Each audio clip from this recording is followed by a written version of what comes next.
Hello.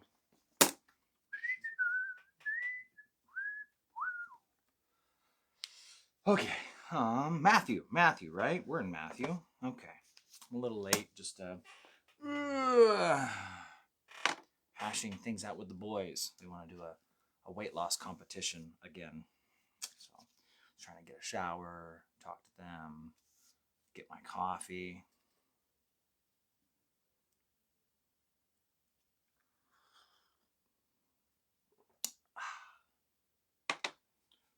All right, so let's see here. Where are we?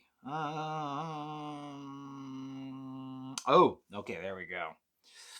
Yes. Okay, so verse 31 of Matthew 26.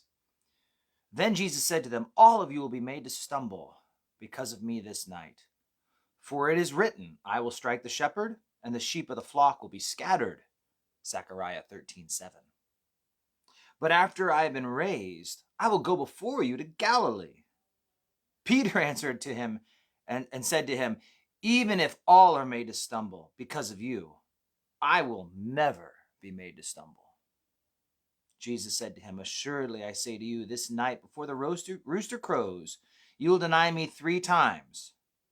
Peter said to him, even if I have to die with you, I will not deny you. And so said all the disciples. Now, I'll mention briefly right here that this little chunk is all that Matthew mentions of what would actually fall into John chapters 14 to 17. We did John. That was the first Daily Bread book we did. And I would just suggest to you, advise to you, check it out. I mean, John, one of my old pastors called that section of text the Holy of Holies of the New Testament, John 14 to 17. It's just a beautiful section, and only John captures it for us. And it's really the sermon that's the walk down to Gethsemane, which is where we'll find Jesus in the next verse 36. But here we have Peter denying Jesus. Now, something I would just love to do is, especially with the gospel, or with the Passion Week, not the Gospels. The Gospels, yes, with the Gospels, is I need to go through and just start like handwriting in all the parallel passages. That would make life easier, because there's so many good things. Now, I want to add to this because Matthew gets a good and accurate recording of the events, but Luke, who probably interviewed Peter and got it from Peter himself, maybe Peter remembered this line that Matthew did not, or just chose not to include. But in that same little conversation, Jesus says to Simon in Luke 22:31, Simon, Simon. And anytime Jesus says a name twice, Martha, Martha, not Mary, Mary, Martha, Martha, Jerusalem, Jerusalem, Simon, Simon, indeed, Satan has asked for you that he may sift you as wheat, but I have prayed for you that your faith should not fail, and when you have returned to me, strengthen your brethren. And he said to him, Lord, I am ready to go with you both to prison and to death. And he said, I tell you, Peter, the rooster shall not crow this day before you deny me 3 times that you know me.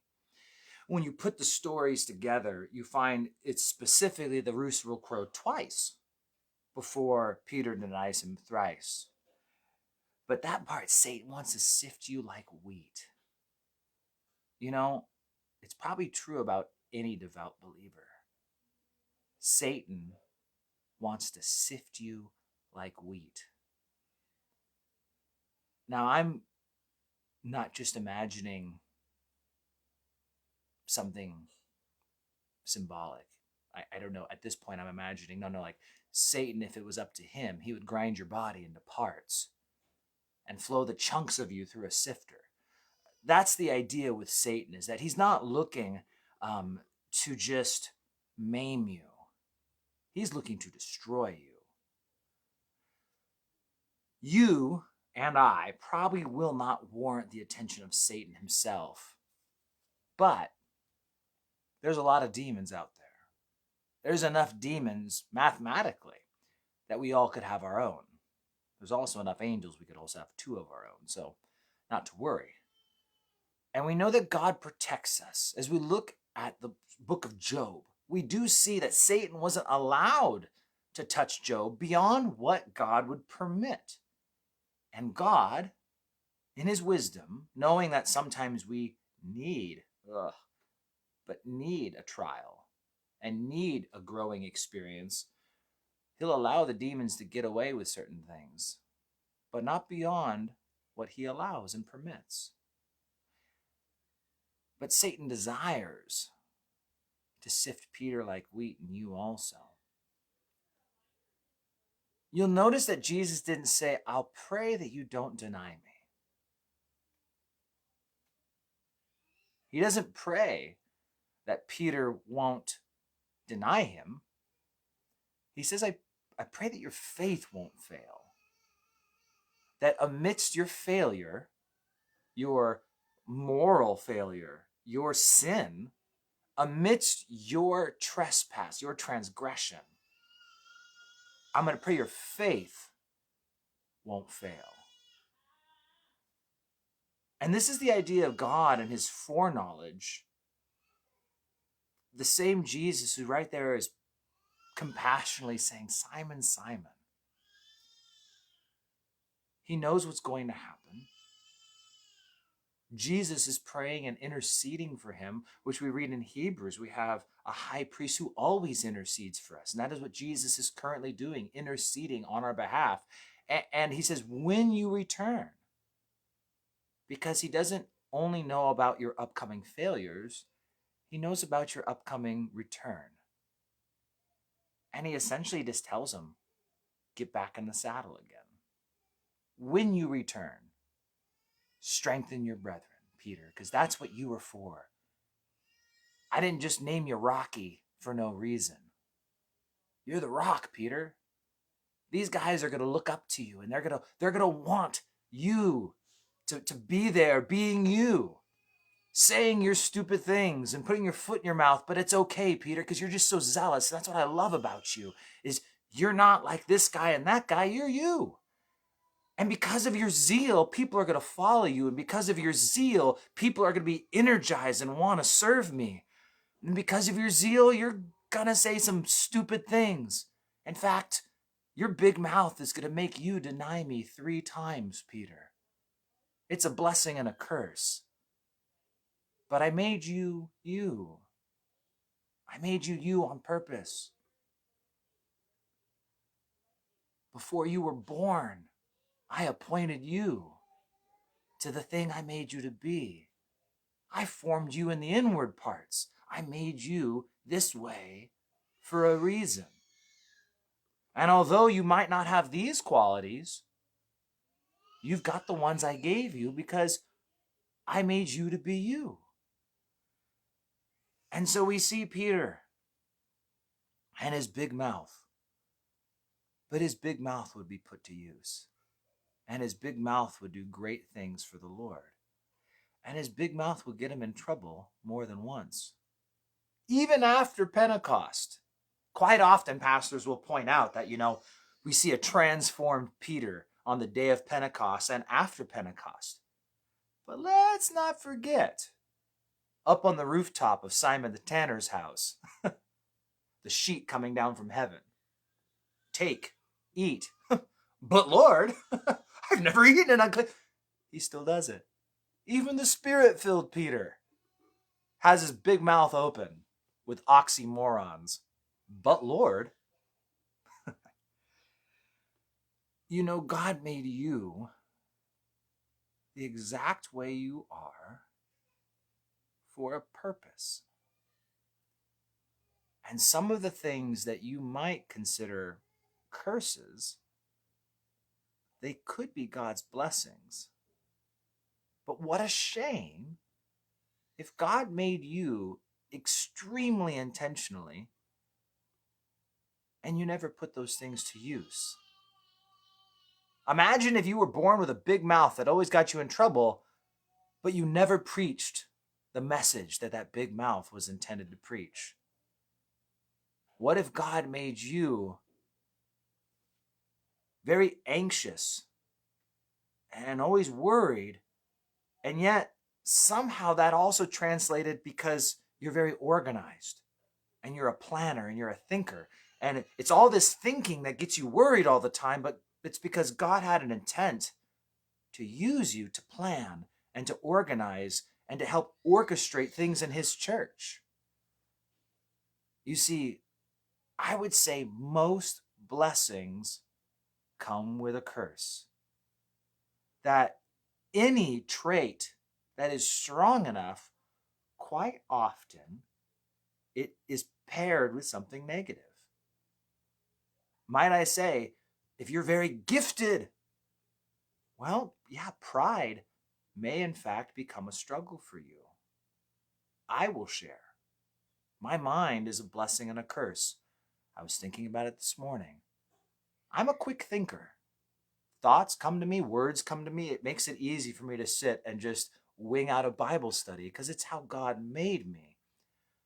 But my mind can be like a wild horse at times, and it's really hard to bridle and focus and pay attention sometimes when I need to. When I want to pray, my mind wants to go 1,000 directions because I have all these projects and all these things and my mind, I have a hard time reeling it in, and it can be extremely discouraging. But it's a thing I have to bear and deal with because I understand that it comes with the blessing of how God made me. I've never met one of you who didn't have gifts.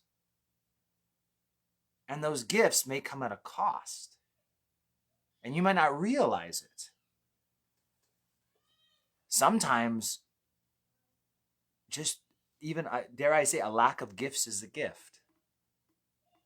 Well, I can't this and I can't that and I can't this and I can't that. And, at the same time, it's like, but sometimes we just need someone who will show up. Maybe you aren't busy with all these things because you're not gifted in all these things, but you're available. Well, that's a big gift. Interesting how we kind of rabbit trailed over here. But this is the idea is Peter, this guy who Jesus is like, Peter, I love your zeal. Zeal was one of Peter's gifts, but his zeal got him in trouble. You have gifts, and they may come at a cost. They may bring a burden along with them. But I will tell you this. You can try and rid yourself of that burden, but if it's strongly tied to the gift, it's going to be a lifelong battle. But the gift being used the way God intended it, that is a choice you will have to make. You see, you'll be stuck with the burden your whole life. And that doesn't mean you'll ever exercise your gift. What a shame to go through this life handcrafted by God Almighty with, as Ephesians 2:10 tells us, works handcrafted to match us and our gifts. Predestined, foreordained that we should walk in them. Like God had a whole plan and he made you for that plan. And you're dealing with the baggage of that plan no matter what. But whether or not you'll receive the blessing from that plan, that is a choice you will have to make. That you walk in obedience and you walk in the path that God has set up for you. Check out Jeremiah 1. I paraphrased it briefly. Jeremiah, but Lord God, I can't. He's like, no, Jeremiah, before you were born, I formed you, I made you, and I ordained you a prophet to the nations. Tough it out, big guy. You have a job that I made you for. Whether or not you choose to be it, that's up to you. And Jeremiah did. But he didn't like it at first, I don't think. And he had a hard calling. But he has a pretty big book named after him, too. I think at the end of it all, it was worth it. Actually, it's 2 books, but yeah. So, only one named after him. You're reading one of them right now from McShane. Just finish the other up. Okay, so God bless you guys. Do you know what your gifts are? Do you know the quirks that make you unique and special? Do you accept it in your heart that God made you that way intentionally?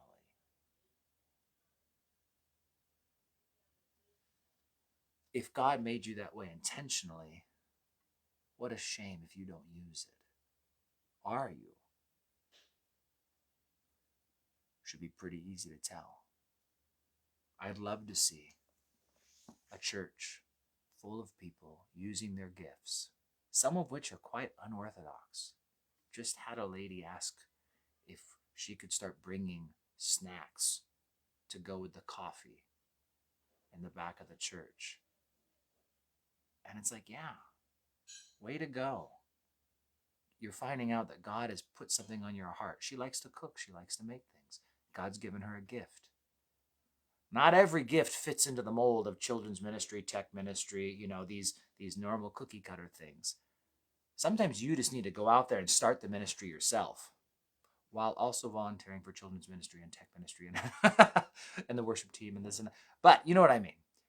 Find out why God made you. Embrace it. Walk in it.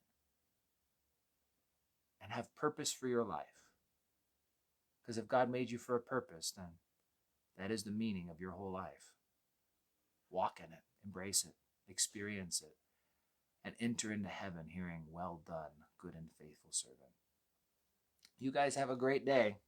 I will see you guys bright and early tomorrow. Take care.